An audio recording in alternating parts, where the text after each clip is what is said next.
So I am slowly working my way up to doing a Facebook Live. To me, it's terrifying. I am a trained professional actor. I have been an actor since, when I was 11 years old. That's when I first started acting. And it's never been an issue for me to get up on a stage and have my lines and be prepared. But when it comes to something like Facebook Live, where social media really, really dictates nowadays how we feel about our self-esteem, like how we feel about ourselves, how many likes are we getting, how many people are watching me. And, the other day I was saying to my partner, I'm actually terrified of doing a Facebook Live because what if no one watches? And he said, well, that is how it starts out, and you eventually build up a following. But I have an interesting story that I think would have been great for Facebook Live, but I'm still working myself up to it, and I will eventually do a Facebook Live. But this is fascinating. I've had a very, very interesting morning, and I thought it was actually quite applicable to how we handle small things in relationships. I had, before I went to bed last night, set out in my mind what my Sunday morning was going to look like. So I was going to wake up at a certain time and I was going to do, The Miracle Morning, which is a great book by Hal Elrod, by the way. And it starts out with silence. So I did my 10 minutes of meditation on the app Calm. And then it goes into affirmations. And so I did my affirmations and my law of attraction stuff. And I said, I am worthy and I attract wonderful things and I have an abundant life and all these sorts of, things that we say to ourselves to get ourselves psyched up for the day. And then I went into doing a visualization exercise. I actually came across this really, really cool app. I think it's called Envision or something. I'm not quite sure. I would just have to double check. But I came across this app and it teaches you how to visualize. And visualization has always been a really, really big part of my life. Ever since I was a little girl, I was able to really visualize what I wanted my future to look like. And when I was 11, I knew that one day I was going to end up in America. And I did, because I was so good at living myself into these visualizations and daydreaming and believing in them. And so the law of attraction has always been something that has come very naturally to me. So after I finished the visualization exercise, I was like, now I'm ready for my cup of coffee. But here's the thing. This is a machine that is new to me.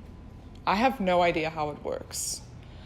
I don't even know how to pronounce it. So I am used to Nespresso, where you take the pod, you put it in the machine, the virtual line just makes it for you. It already has the milk in, and voila, like there's nothing scientific that goes into it. And bear in mind, this is a Sunday morning, and I was up late studying last night, so my brain is a little bit foggy.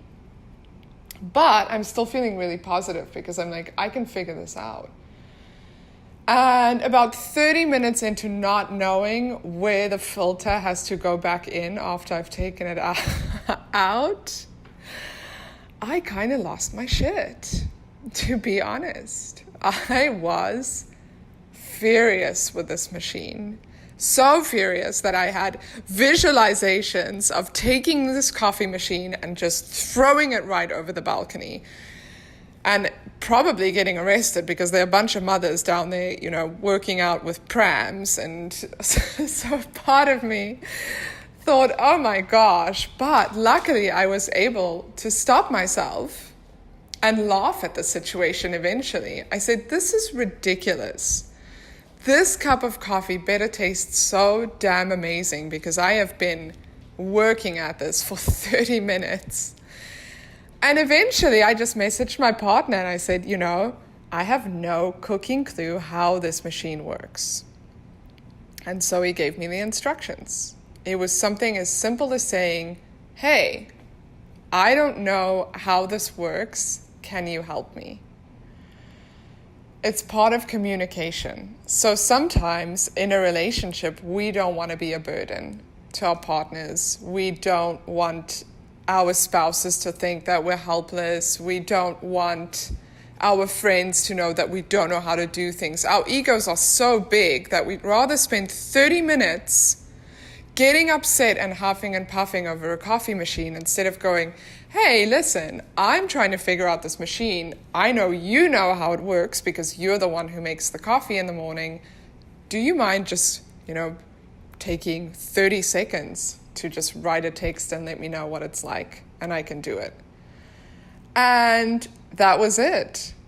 Problem solved. Within 5 minutes, I had my cup of coffee instead of 30. And I think that there is a valuable lesson in that. And that is that our egos shouldn't dictate small things that happen in our lives and what impact that can have on a relationship. Because had he been here, he would have seen me huffing and puffing and he would have been like, okay, it's just coffee. Now that statement alone could have caused a major explosion because I wasn't in the right mindset to take that one little line, it's just coffee, and to turn it into a positive thing because I was in an angry mindset.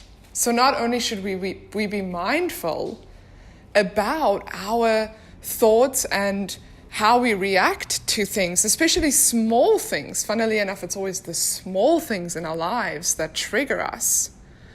But instead of that, we should become mindful of how we react to these things. And we should become mindful of saying, you know what, it's okay to not know everything.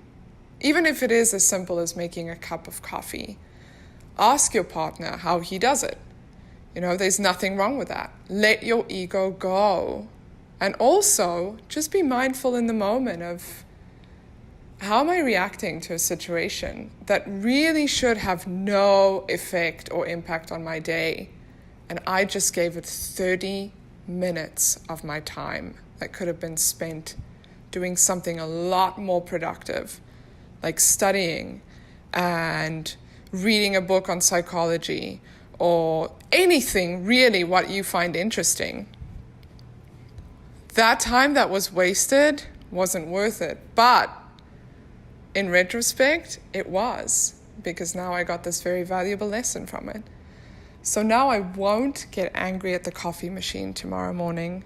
I promise. I hope you all have a wonderful Sunday. Goodbye.